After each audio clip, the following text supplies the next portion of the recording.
so Meghan Markle's name is all over social media again. No shocker there. But this time, it's not for some glamorous new project or a public appearance that wowed the press. Things are actually crashing down at record speed. It all kicked off with one Instagram video that Meghan probably thought would be her next big moment. Instead, it totally backfired and turned into a disaster. Now, the situation has exploded into a full-blown media circus. Studios are pulling away, fans are abandoning her, executives are in panic mode. Meghan's career, or what was left of it, is now in an absolute meltdown. These two have sold their souls, and they've sold Harry's family down the river. It's unforgivable, and it will leave a bitter taste in the mouths of millions of people. So we can hear from those PAs, who I know at least one of them was regularly reduced to tears by the bullying from Meghan Markle. And if Meghan doesn't think she did bully, she can sue me, because I've said it now. Let's take a step back for a second. Meghan posted a video that was supposed to be this fun, empowering, and totally relatable moment about motherhood. At least, that's how she sold it. She wanted everyone to see her sense of humor, her unique perspective on being a mom, and maybe even remind the world that she's still got star power. But what actually showed up on people's screens felt totally off, like way off. The whole thing radiated cringe and try-hard energy, with awkward dance moves and a baby bump that left people with more questions than answers. Instead of laughing along, viewers were left confused, with many raising their eyebrows and wondering, what did we just watch? The backlash was instant, and it wasn't just internet trolls chiming in. Real executives at companies like Netflix and Paramount reportedly started freaking out behind closed doors. Netflix, where Meghan had her Live to Lead docuseries, suddenly found itself smack in the middle of a PR nightmare. Greg Peters, the CEO, was said to be pushing back hard behind the scenes, and even Ted Sarandos, usually a big Meghan supporter, was rumored to be rethinking his stance. Supporting a public figure through controversy is one thing, but when the drama starts to make your entire streaming platform look like a joke, the support dries up fast.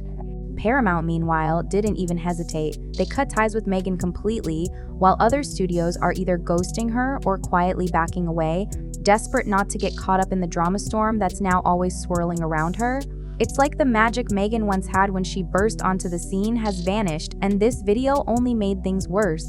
If anything, this disaster just confirmed what people had already been whispering. Meghan Markle's public image isn't an asset anymore. It's a full-blown liability. True to form, Meghan didn't just fade into the background when the backlash hit. She doubled down right in the middle of all the chaos. She released a statement explaining her intentions behind the video, insisting it was about proving herself to everyone, especially to those critics who doubted her as a mother. She claims she wanted the world to know that motherhood hasn't stolen her sense of humor or her personality, that she's still fun, still has a voice, and that she deserves to be heard. But just because someone says something passionately doesn't mean people are buying it. The internet saw a woman desperately trying to be quirky and inspirational all at once, and it fell flat. The backlash was so intense that even longtime fans were left baffled. You could practically hear them thinking, wait, this is who we've been backing all along? And to make matters worse, Live to Lead Meghan, Season 2 is now on life support. Early test screenings bombed with feedback that was worse than just meh. Some viewers even called it unwatchable. Netflix is reportedly in panic mode, worried because even Meghan's once loyal fanbase isn't showing up anymore. Meghan might still believe she's here to inspire the world, but the sad truth is that the world just isn't in the mood to listen right now. What's really strange is how convinced Meghan seems to be that she's the misunderstood heroine of an emotional coming-of-age story. In her latest statement, she tried to spin the whole pregnancy dance fiasco as a message to parents everywhere, acting like she was performing a public service. She insisted things like, motherhood is powerful, and that too many people lose their joy and humor after becoming parents. So, she decided to step up as the new symbol of lighthearted, fun parenting in a world she sees as packed with grumpy adults. But instead of earning applause, Meghan's performance just pushed people further away, proving that sometimes trying too hard to send a message only ends up sending the wrong one. The universal human condition. Out of all of my friends who have become mothers, I can't think of a single one who has said, oh wow, it's exactly what I expected, I'm nailing it, it's so good, I know exactly what I'm doing, and this child has fitted seamlessly into my pre-existing life, which has required no changes at all. It could have been a noble idea if only it had landed the way Meghan imagined, but it absolutely didn't. Instead of bringing parents together, it left them feeling pushed away. Instead of being empowering, it came off as self-obsessed. And instead of feeling uplifting, the whole thing just screamed tone deaf. What Meghan seems to miss is that her audience isn't looking for a lecture. They don't want abstract messages delivered through bizarre Instagram performances, and they definitely don't want someone living in a multi-million-dollar mansion pretending she's just another regular mom stumbling through parenthood. It's not just everyday people losing patience. Behind the scenes, Netflix is apparently facing its own crisis. Greg Peters, the CEO, is reportedly furious about the whole mess and has been pushing hard to distance the streaming giant from Meghan entirely. The twist is that Ted Sarandos, who's been far more patient with her, keeps defending her involvement for reasons no one really understands, though even he's starting to buckle under the weight of all this backlash.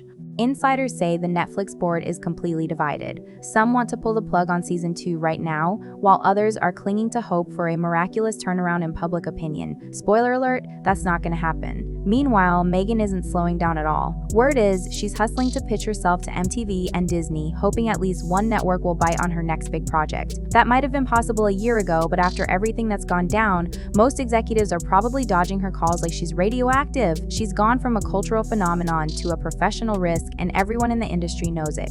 To make things even worse, her fan base is crumbling, and not just slowly, but in massive waves. People who once flooded social media with support, shared her interviews, and cheered her on, are now erasing old posts and abandoning ship completely. When your most loyal defenders go silent, it's a sign no PR strategy can fix. Even her social media posts are suffering. Where there used to be heart emojis and "Yas Queen" energy, the comments are now flooded with criticism, calling her out as fake, preachy, or just totally out of touch. And now there's one burning question that everyone keeps whispering, but nobody wants to say out loud.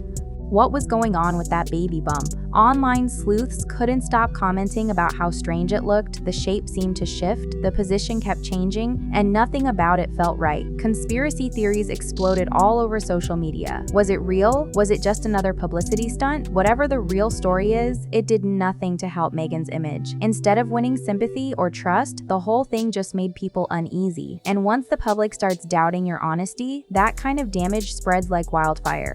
Throughout it all, Meghan keeps insisting this is her truth, her way of expressing herself, and she won't let the haters silence her. But here's the reality. Nobody's actually trying to silence her. They just don't want to listen anymore. There's a world of difference between being silenced and being tuned out, and right now, Meghan is getting tuned out loudly.